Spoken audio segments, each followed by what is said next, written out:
Et pour finir, l'œil du CGP, donc dans Smart Patrimoine, nous avons le plaisir d'accueillir en plateau Benjamin Mani. Bonjour Benjamin Mani. Bonjour Nicolas. Bienvenue sur le plateau de Smart Patrimoine, associé et directeur du développement de la financière d'Orion. Nous allons parler ensemble aujourd'hui de l'évolution du label ISR. Nous l'avons découvert donc en décembre. Il est en application depuis le 1er mars. On parle de 1200 fonds labellisés, soit à peu près 800 milliards d'euros de capitalisation.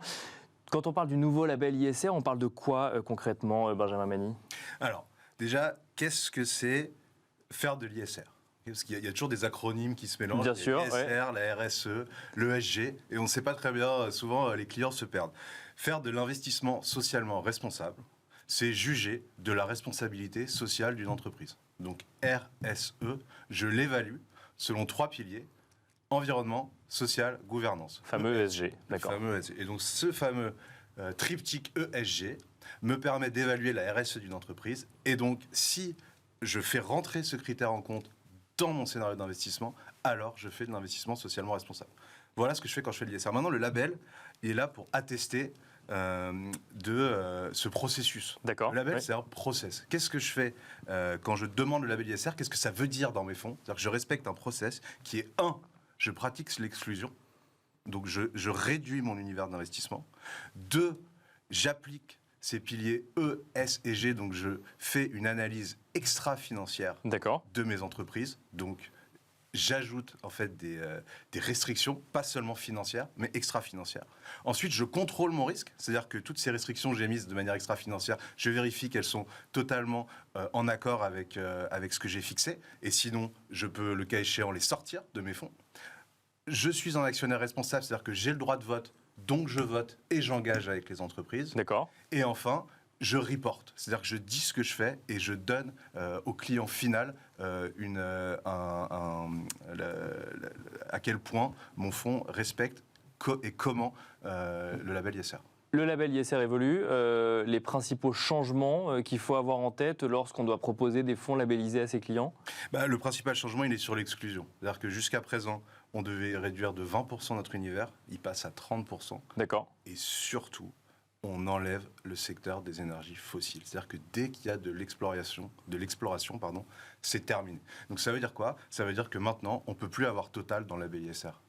Et ça, c'était très controversé parce que avant, le label ISR, c'était un grand mélange et personne n'était content. C'est-à-dire que vous aviez les investisseurs puristes qui voulaient vraiment un investissement socialement responsable. Ils trouvaient que c'était pas assez. Ils ne comprenaient pas pourquoi Total était dans leur fonds. Et vous aviez les gens pour lesquels c'était moins important et qui voulaient aller beaucoup plus loin dans leurs investissements. Donc là, on a quelque chose de beaucoup plus pur sur le label qui va satisfaire les gens qui sont vraiment concernés par le sujet, et vous aurez des fonds, entre guillemets, plus conventionnels, qui continuera à mettre des valeurs de prospection dans leur fonds. Je reprends vos mots, un label donc ISR plus pur. Est-ce que c'est une bonne ou une mauvaise nouvelle pour l'épargnant final qui veut mettre en place une stratégie ISR ? L'épargnant final, quand il est convaincu, vraiment, souvent il est prêt à abandonner une partie de la rentabilité. Mais de toute façon, pour moi, ce n'est pas la question. L'ISR, ça veut dire quoi ? Ça veut dire qu'on respecte l'environnement, le social et la gouvernance. Le réchauffement climatique, pour parler de lui, ce n'est pas des gens qui s'opposent, ceux qui y croient versus ceux qui n'y croient pas. C'est un fait scientifique, rapport après rapport du GIEC, donc c'est un événement sûr et certain. Donc le fait que depuis 2 ans, parce qu'il y a eu des événements forts de conflits en Europe qui ont fait que ce qui a fonctionné, grosso modo, c'était quoi ? Les énergies et les armes. Là, vous mentionnez les performances qui ont eu du mal sur justement les sujets ISR. Voilà.